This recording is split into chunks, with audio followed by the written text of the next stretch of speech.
During the 1950s, the United States of America was still recovering from the effects of World War II.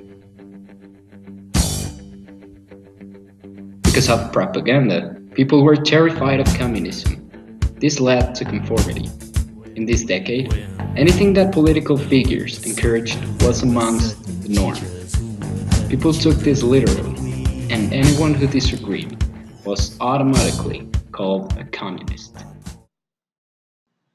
To go against the idea of conformity, thousands of young Americans joined the Beat Generation. The Beat Generation rose to express their ideals among society.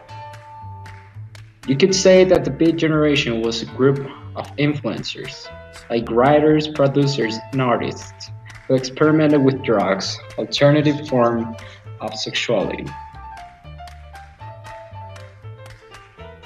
The main authors of the Beat Generation met in Columbia University, New York. They met in 1944 and created a whole new literary movement, more edgy and darker than anything published up to date. These proclaimed fathers of this specific movement were Allen Ginsberg, who wrote the now worshipped poem of Hall in 1956, a three-part poem focused on the sense of belonging.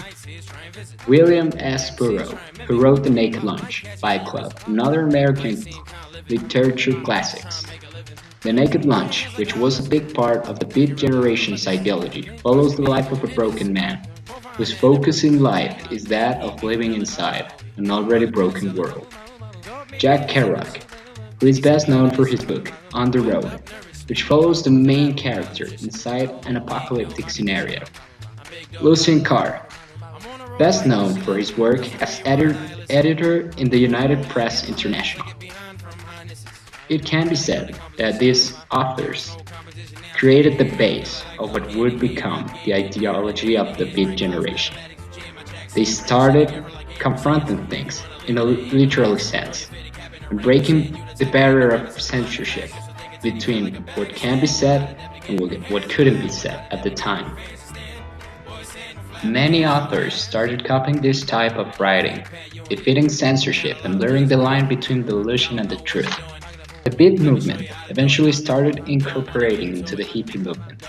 Of course, the main idea was different in the sense that the beat generation tried to keep a real low profile, always encouraging others to look at the horrifying truth that life was built upon lies, fake beliefs created by man above us.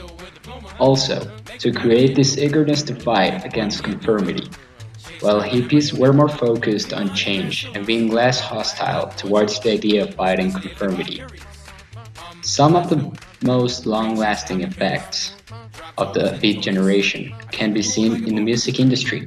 During the 60s and 80s, music was now used as a way to buy and to voice discomfort, to adopt a new, freer style, both lyrically and melodically.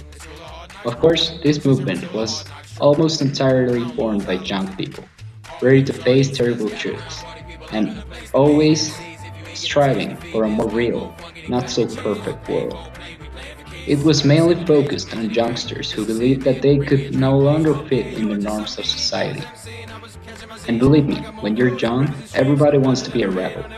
They were tough, more focused on change, and mainly on creating a whole new world without lies. Young people in the US and later in the whole world were changing. They no longer believed in a perfect world. This led to change. Some of the long lasting effects of the Beat generation were first, the look for liberation was now a thing, as people were now more open minded to different ideas. Second, censorship was now truly a thing of the past, as young people started to demand truth. Also, there was the spread of ecological consciousness, the opposition to military and use of violence, respect for indigenous people, the legalization of some drugs like marijuana, and lastly, the essence of the whole beat generation. As Kerouac once put it, everything belongs to me because I am poor.